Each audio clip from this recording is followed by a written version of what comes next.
Hey guys, how's it going? Welcome to my video. So, here's the situation right now with my car. I am parked right now. I am parked right now at a CVS, and my car's not starting. I don't know, man. I drove this car. This car was driving fine. But to be honest with you, this car did have some issues starting. I would say sporadically, probably. It had issues starting sporadically. Like once a month, I would have issues with it. But this time, nothing. I mean, those other times when it wouldn't start, I was able to do some stuff, knock on the start, or try to get it to start. But unfortunately, this time, nothing, absolutely nothing. So what happens is when I try to start it, when I try to start the motor, what happens is all I hear is one click. This car, I must have driven it 20 miles before I got to this spot. Was going to pick up something from CVS and just drive off, but unfortunately I'm in this situation where my car is not starting. So here's what I've done so far as trying to troubleshoot it. All right, this situation here is a situation where there is no cranks. The car does not crank at all. All right, I'm hearing one click, no other noise. It's absolutely silent. So I was like, maybe it could be the battery. Maybe it could be a fuse that's causing it. But here's the funny part is that nothing else, it has an issue. The dash lights work. The radio works. The fan blower motor works. Obviously, I'm not getting AC out of this car. Reason being, you got to have the car running for that to work. If it's not a hybrid, this car is not a hybrid. So that's the issue that I'm having right now. I got out and I did get two people to try to jump the car.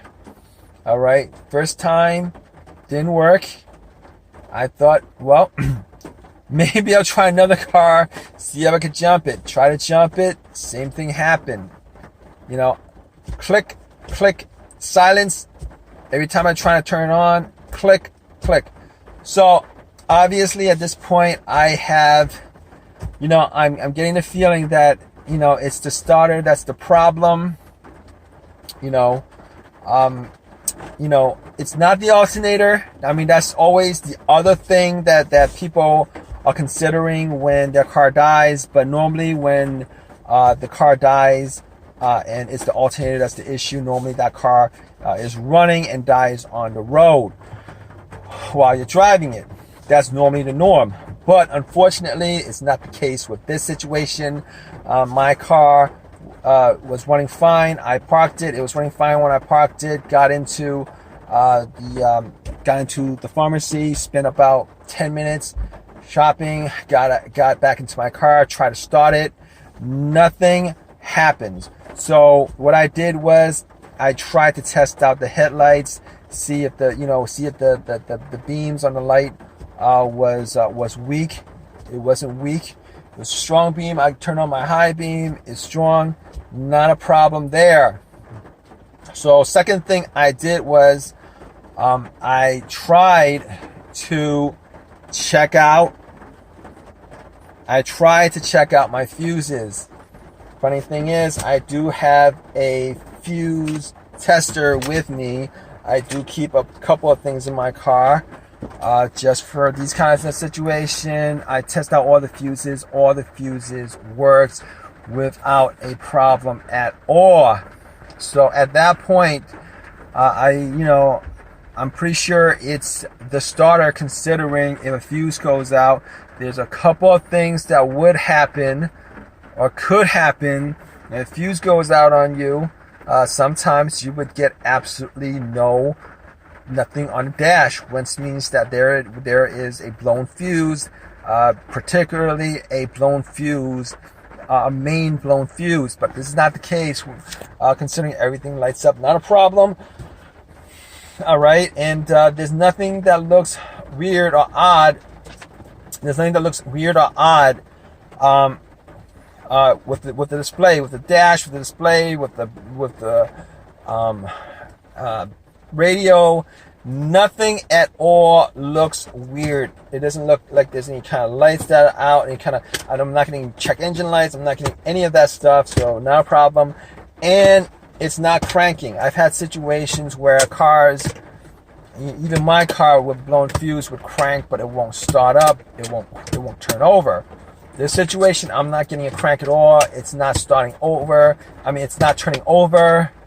And so my next thought about that was, well, it could be a relay.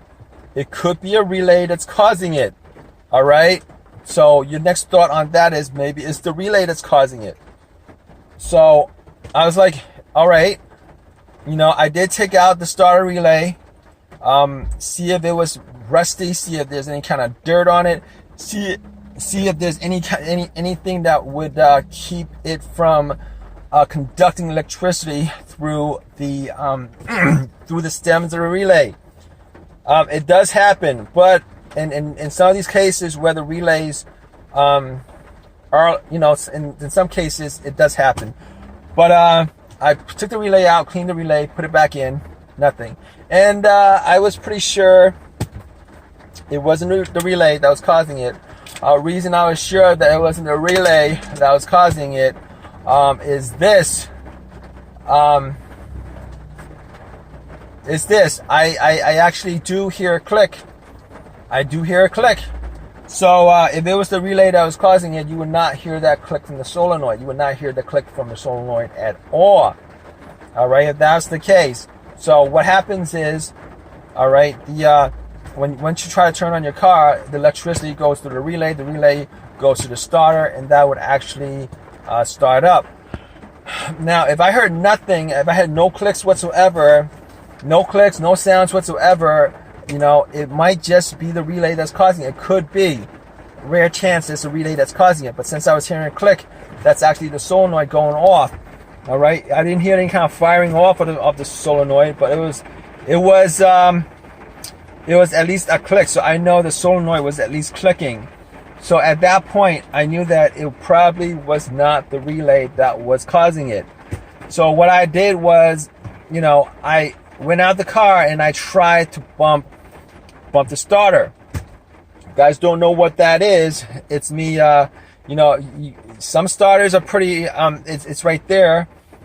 Some starters are right there. Other starters, are in weird places. I did try to bump the starter and nothing happened.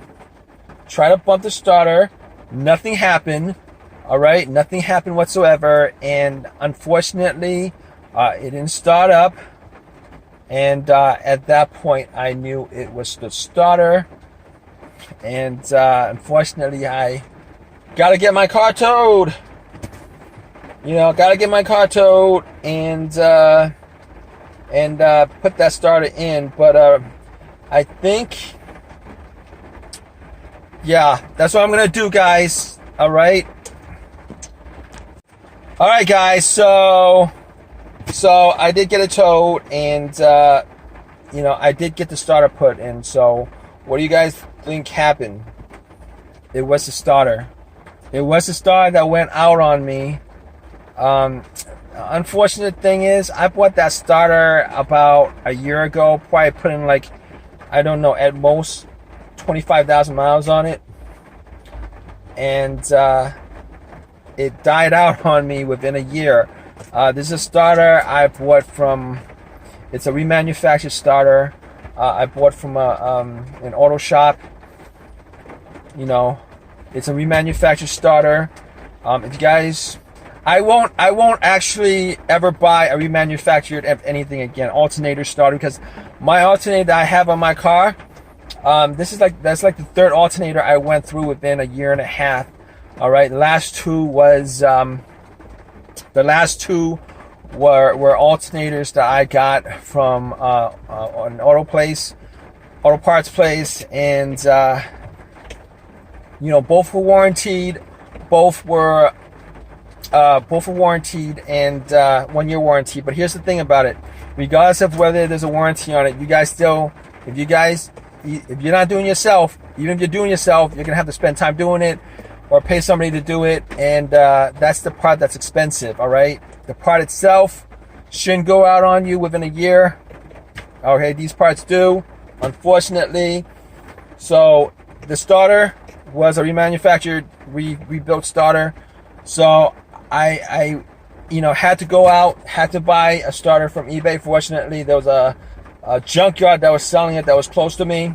Got it, had it put in, and started up right away. I'm pretty sure this starter that I got, it's an OEM, originally from the manufacturer, and this is gonna work a lot better than the remanufactured, rebuilt starter that I got. From now on, I'm not gonna buy rebuilt, refurbished, remanufactured starters. I'm not gonna do that. All right, it's not worth it. I mean, that's my personal thought on it. But regardless, if you guys have any comments, please leave me your comments in your comments section, and I would definitely get back to you if you got any questions or whatever. Please give me a thumbs up. Please subscribe. All right, guys.